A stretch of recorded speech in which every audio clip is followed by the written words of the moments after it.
Hindu Muslim ಕ್ರೈಸ್ತ ಎಲ್ಲರೂ ಒಂದಾಗಿರ್ಬೇಕು. ಜಾತಿ ಜಾತಿ ನಡುವೆ ವಿಷ ಬೀಜ ಬಿಟ್ಟದ್ದು ಸೆಕ್ಯುಲರ್ ಅಂದ್ಮೇಲೆ ಸೆಕ್ಯುಲರ್ ಅಂತಾರ. ಯಾವಾಗ ಸೆಕ್ಯುಲರ್ ಮೀನಿಂಗ್ ಏನಿದೆ? ಎಲ್ಲಾ ಧರ್ಮದವ್ರು ತಗೊಂಡು ಹೋಗೋದೇ ಸೆಕ್ಯುಲರ್. ಇದ್ರಲ್ಲಿ ಒಡೆಯೋದು ಈ ಲಿಂಗಾಯತರಲ್ಲಿ ಈ ಸಾಕಷ್ಟು 48 ಜಾತಿ ಇದು ಮಾಡಿದ ಅಂತಾರೆ. ಇನ್ನು BLO ಕೊಟ್ಟಂತ ಕಾಪಿಯಲ್ಲಿ ಇನ್ನು ಅಕ್ಕಸಾಲಿಕ ಕ್ರಿಶ್ಚಿಯನ್ ಇದೆ, ಜಂಗಮ ಕ್ರಿಶ್ಚಿಯನ್ ಹಂಗೆ ಇದೆ, ನೇಕಾರ ಕ್ರಿಶ್ಚಿಯನ್ ಇದೆ, ನಾಡಾರ ಕ್ರಿಶ್ಚಿಯನ್ ಇದೆ, ರೆಡ್ಡಿ ಕ್ರಿಶ್ಚಿಯನ್ ಇದೆ, ಮಡಿವಾಳ ಕ್ರಿಶ್ಚಿಯನ್ ಇದೆ, ಬಣಜಿಗ ಲಿಂಗಾಯತ 48 ಇನ್ನು ಹೇಳಿದ್ದಾರೆ. ಬಟ್ ಅಧಿಕೃತವಾಗಿ ಇನ್ನೂ ಜಿಯೋ ಪಾಸ್ ಮಾಡಿಲ್ಲ ರಾಜ್ಯ ಸರ್ಕಾರ. ಹಂಗೇನ್ರ ಇದ್ರ ಜಿಯೋ ಪಾಸ್ ಮಾಡಬೇಕು. ಸುಮ್ಮನೆ ಇದು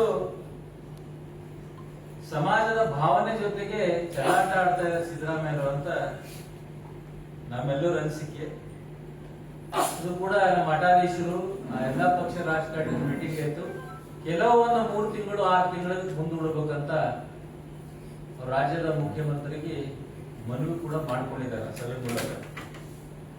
ಮತ್ತು ವೈಜ್ಞಾನಿಕವಾಗಿ ಜಾತಿ ಸಮೀಕ್ಷೆ ನಡೆಸಬೇಕಂತೂ ನಮ್ಮ ಪಕ್ಷದ ನಮ್ಮೆಲ್ಲರ ಅಭಿಪ್ರಾಯ ಆಗಿದೆ. ಬಿಸಿ ಇರಬೇಕು, ಅವ್ರ ಕಡೆ ಯಾರು ನೋಡಬಾರ್ದು. ಈ ಒಂದು ವ್ಯವಸ್ಥೆ ಕೂತಿದ್ರೆ ರಾಜ್ಯದ ಮುಖ್ಯಮಂತ್ರಿಯವರು ಮಾಡ್ತಾ ಇದ್ದಾರೆ. ಇದು ಸರಿ ಇಲ್ಲ. ನಾವೆಲ್ಲರೂ ಒಂದಾಗಿರ್ಬೇಕಂತ ನಮ್ಮ ರಾಜ್ಯದ ದೇಶದ ಭಾವನೆ ಇದೆ. ಅದಕ್ಕೆಲ್ಲ ಪಾಪ ಎಲ್ಲರೂ ಮಾತಾಡಿದ್ರು ನೋಡ್ರಿ.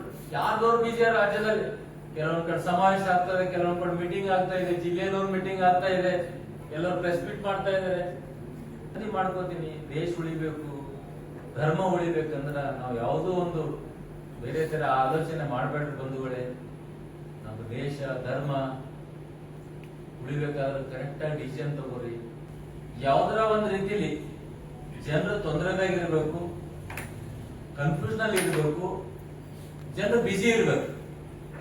ಕೆಲವು ತಿಂಗಳು ಧರ್ಮಸ್ಥಳದಲ್ಲಿ ಬಿಸಿ ಇಕ್ಕರು, ಕೆಲವು ತಿಂಗಳು ಈಗ ಇನ್ನು ಮೈಸೂರಿನಲ್ಲಿ ಬಿಸಿ ಇಕ್ತಾ ಇದಾರೆ.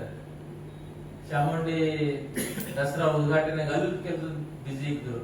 ಜಾತಿ ಸಮೀಕ್ಷೆ ಎಲ್ಲಾರೇ ಬಿಸಿ ಇಕ್ಕಿದಾರ ಸಿದ್ದರಾಮಯ್ಯನವರು. ಈ ಕಡೆ ಮಠಾಧೀಶರು ಮೀಟಿಂಗ್ ಮಾಡ್ಬೇಕು, ಈ ಕಡೆ ಸಮಾಜದವ್ರು ಮೀಟಿಂಗ್ ಮಾಡ್ಬೇಕು, ಈ ಕಡೆ ರಾಜಕಾರಣಿಗಳು ಮೀಟಿಂಗ್ ಮಾಡ್ಬೇಕು. ತಾ ಮಾತ್ರ ಆರಾಮ್ ಕೃಷ್ಣದಲ್ಲಿ ಕುಂತು ಎಲ್ಲರೂ ನೋಡ್ಬೇಕಂತ ಈ ಮನೋಭಾವನೆ ರಾಜ್ಯದ ಮುಖ್ಯಮಂತ್ರಿಯಾಗಿದೆ. ಎಲ್ಲರೂ ಬಿಸಿ ಅದ. ಒಂದ್ 2 ತಿಂಗಳೇ ಅದಕ್ಕೆ ಈ ತರ ಬಟ್ ಗೊಂದಲ ಮಾಡಬೇಕು. ರಾಜ್ಯದಲ್ಲಿ ಯಾರು ಇನ್ನೂ ಒಂದು 2.5 ವರ್ಷದ ಸರ್ಕಾರ ಇದೆ. ಒಟ್ಟಲ್ಲಿ ಯಾರು ಅವ್ರ ಪಾರ್ಟಿದವರು ಅವ್ರಿಗೆ ಡಿಸ್ಟರ್ಬ್ ಮಾಡ್ಬಾರ್ದು. ಇದರಲ್ಲಿ ಬಿಜಿ ಇದ್ದಾರೆ ಅಂದ್ರೆ ತಕೊಂಡ್ ನನ್ ಕಡೆ ಯಾರು ನೋಡಲ್ಲ ಅಂತಂದು ಈ ಒಂದು ಬಾಲ್ ಹಾಕಿದ್ದಾರೆ ರಾಜ್ಯದ ಮೇಲೆ. ಹಿಂದೂ ಧರ್ಮ ಒಡಿಬೇಕು ಅದ್ರಲ್ಲಿ ಏನ್ ಸಿಗ್ತದ ಅವ್ರಿಗೆ? ಎಲ್ಲರೂ ಚೆನ್ನಾಗೇ ಇದ್ದೇವೆ ರಾಜ್ಯದಲ್ಲಿ. ಇನ್ನು ಕೆಲ ತಿಂಗಳು ಮುಂದೆ ಹೋದ್ರೆ ಏನಾಗ್ತದೆ? ಇಷ್ಟು ವರ್ಷ ಆಗಿಲ್ಲ, ಇನ್ನು ಕೆಲ ತಿಂಗಳು ಮುಂದೆ ಹೋದ್ರೆ ಏನಾಗ್ತದೆ? ಈ ತರ ರಾಜ್ಯದ ಮುಖ್ಯಮಂತ್ರಿಗಳು ಮಾಡೋದು ಸರಿ ಇಲ್ಲ.